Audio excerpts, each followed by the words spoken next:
Alors on va voir maintenant comment on peut dessiner sur un plan de perspective. Créez le document à la taille que vous souhaitez et cliquez dans la barre des outils avancée, sur l'outil grille de perspective. Vous pouvez aussi utiliser le raccourci majuscule plus P.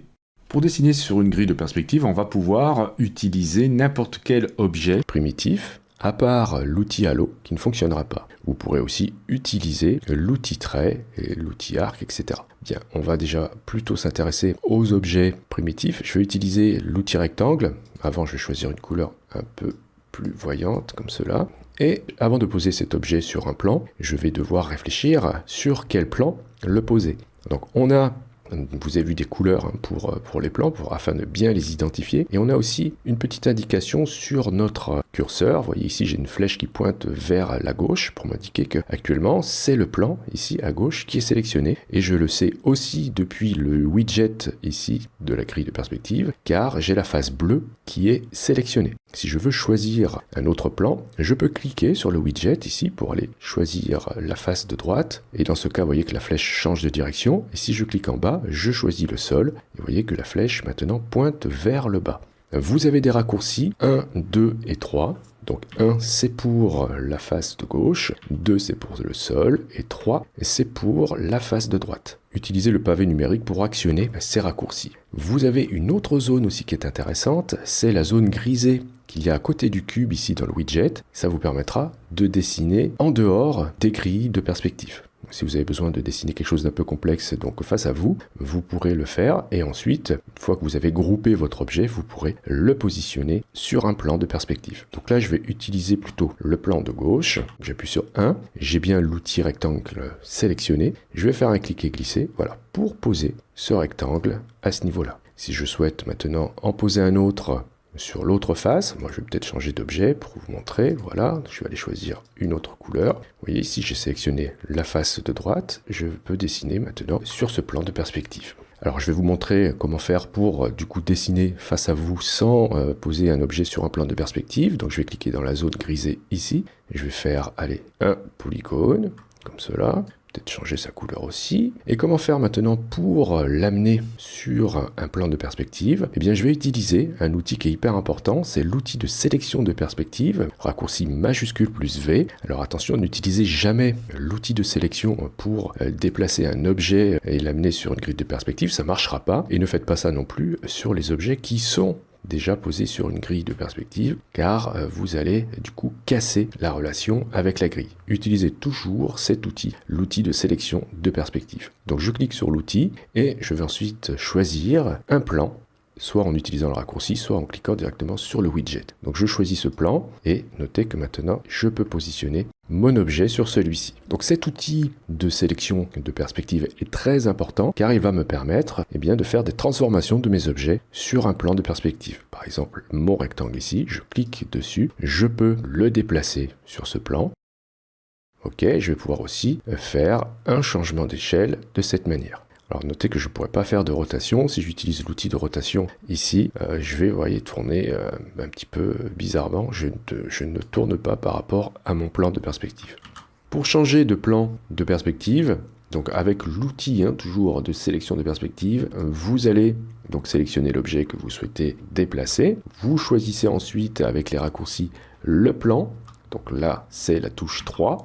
Et voilà, là, je peux changer de plan avec l'outil de sélection de perspective et le raccourci correspondant au plan choisi. Si j'appuie sur 2, je vais me retrouver voilà, avec l'objet, vous voyez, qui est aligné avec le sol. Alors voyons voir maintenant comment on peut déplacer un objet perpendiculairement à un plan. Alors je vais sélectionner ces objets, je vais les supprimer, je vais prendre plutôt un rectangle. Voilà, je vais changer sa couleur à nouveau. Et là, je travaille actuellement sur le plan de droite, donc je vais faire un clic et glisser pour poser ce rectangle. Et si je souhaite déplacer perpendiculairement ce rectangle par rapport à ce plan, et bien toujours avec l'outil de sélection de perspective activé, je vais utiliser le raccourci 5. Donc c'est la touche 5. Ok, et regardez maintenant, je peux déplacer cet élément perpendiculairement au plan sur lequel je l'ai dessiné. Alors je vais revenir en arrière pour vous montrer que si en même temps vous appuyez sur la touche Alt ou Option sur Mac, donc Alt et 5, avec l'outil de sélection de perspective, vous allez évidemment faire une copie de cet objet et vous pourrez même utiliser le raccourci CTRL D ou Commande D pour faire une répétition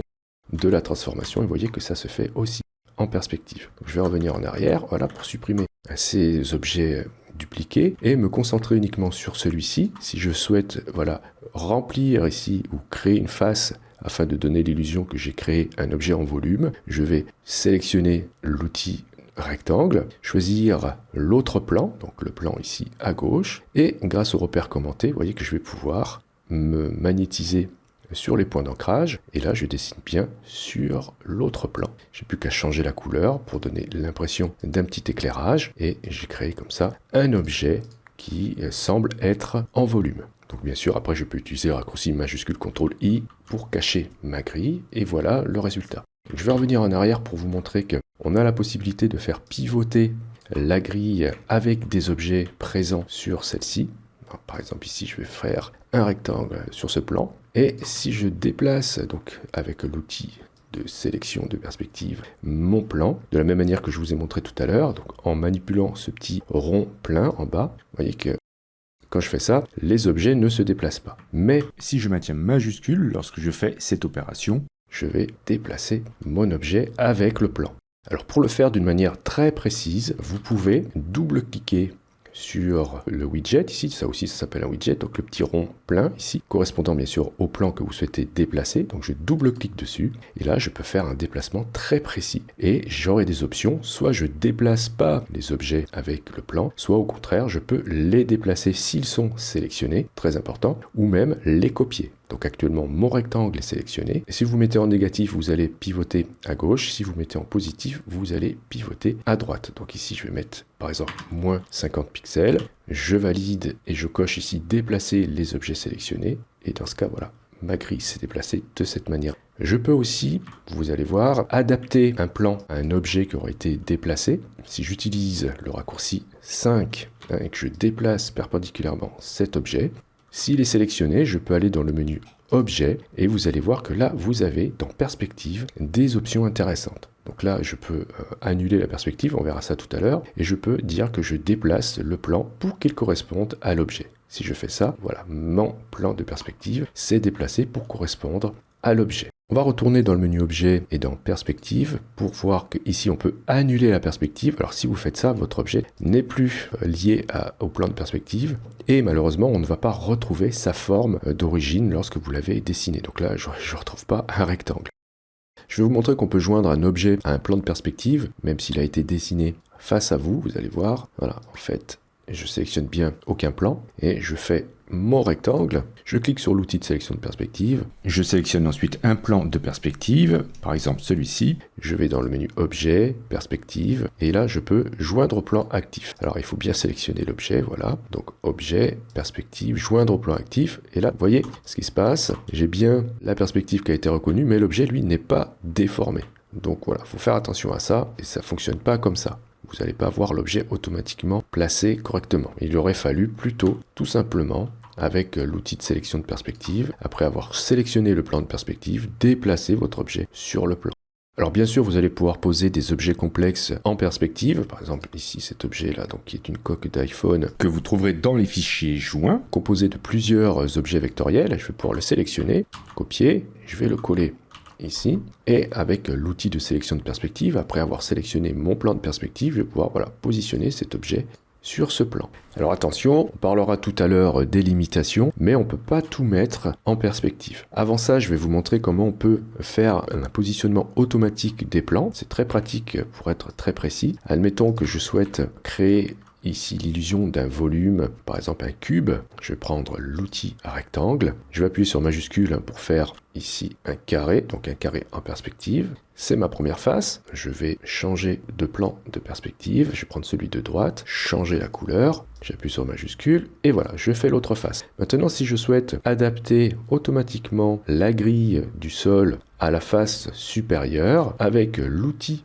de sélection de perspective activé, je vais choisir ensuite le plan de perspective que je souhaite positionner automatiquement à l'endroit où je vais placer mon curseur. Et ici, ce qui m'intéresse, c'est c'est la grille horizontale, donc le sol, ici. Donc je clique sur le widget où j'utilise le raccourci et j'appuie sur majuscule. Et lorsque je vais positionner, alors c'est pas la peine de cliquer, hein, dès que je vais positionner mon curseur, voilà, sur ce point d'ancrage, automatiquement, vous voyez que le plan a été déplacé à ce niveau-là. Donc là, je vais pouvoir maintenant faire du travail très précis, vous voyez, puisque voilà, j'ai mes petits carreaux de ma grille, et si je veux faire des petites choses ici, je vais être parfaitement aligné. Donc ici, moi, j'ai juste envie de faire une face au-dessus. Bien sûr, je n'étais pas obligé de faire ça pour dessiner cette face, mais voilà, c'est pour vous montrer le positionnement automatique des plans. Une fois que vous avez fini de créer cela, vous allez retrouver l'ensemble de votre grille. Donc là, je suis pas super bien ajusté, c'est pas grave, je prends l'outil de sélection de perspective et je vais pouvoir adapter voilà, facilement cette face ici. Vous voyez que là,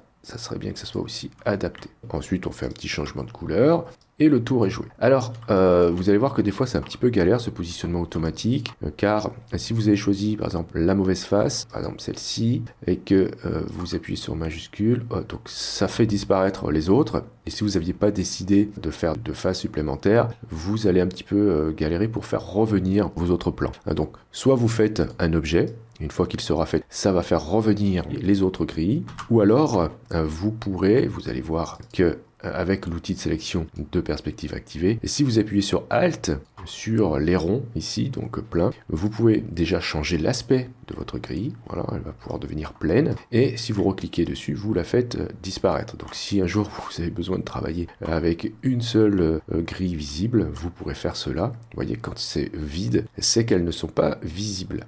Donc Alt-clic et ça peut revenir. On va voir maintenant comment poser du texte en perspective, car on a des petites limitations. Enfin, il faut comprendre comment ça marche. Je vais prendre ici l'outil texte. Et vous voyez que même si j'ai un plan de perspective qui est activé, le texte ne se positionne pas directement sur ce plan. Je vais quand même l'agrandir. Voilà. Il faudra prendre l'outil de sélection de perspective et hop, positionner ensuite le texte. Et si vous avez besoin ensuite de modifier la police de caractère ou plein d'autres choses concernant ce texte, reprenez l'outil de sélection de perspective, cliquez sur celui-ci, notez dans la barre de contrôle ici que vous avez des petites options. Sinon, vous pourrez retrouver ces options dans le menu Objet. Vous avez dans Perspective, ici, modifier le texte. D'accord? Donc modifier le texte, c'est cette icône. Quand vous cliquez dessus, vous allez pouvoir retaper votre texte si vous êtes trompé. Vous pourrez aussi, du coup, changer la police, si je souhaite avoir une autre police. Voilà. Cliquez à nouveau sur l'outil de sélection de perspective pour valider toutes les transformations. Nous allons pouvoir aussi poser des symboles en perspective et travailler avec des symboles, c'est très intéressant, vous allez voir. Donc ici, je suis allé chercher dans la bibliothèque de symboles le groupe nature. Voilà, je vais poser par exemple une petite coccinelle ici. Je prends ensuite l'outil de sélection de perspective. Je choisis le plan sur lequel poser celle-ci. Donc, moi, peut-être pas sur celle-là, donc je vais appuyer sur 1, voilà, pour changer de plan. Je peux ensuite changer la taille. Donc, j'appuie sur majuscule pour être homothétique. Chose intéressante avec les symboles, c'est que si j'ai besoin de modifier ce symbole, je peux cliquer dans la barre de contrôle ici ou aller dans le menu objet, perspective et j'ai ici modifier le symbole. Tout à l'heure, j'avais modifié le texte, mais ici, comme je suis en présence d'un symbole, eh bien, j'aurai dans ce menu modifier le symbole. Et dans ce cas, j'ai une petite alerte pour me dire, OK, vous vous apprêtez à modifier le symbole, toutes les instances de celui-ci seront changées, c'est tout à fait normal. Et mon petit symbole arrive là, et je peux faire toutes les modifications que je veux, de couleur, etc., ou même de déplacement de points. Par exemple, voilà, je vais allonger les pattes, alors je vais faire vraiment un truc tout moche pour vous montrer ce que ça va donner. Voilà, alors peu importe. Donc là, je suis en mode isolation, d'accord? Je vais appuyer sur échappe pour sortir de ce mode. Vous voyez que toutes les transformations que j'ai réalisées sur ce symbole sont redisposées sur le symbole que j'ai mis en perspective. Donc ça, c'est très intéressant de travailler avec les symboles lorsque vous utilisez des grilles de perspective.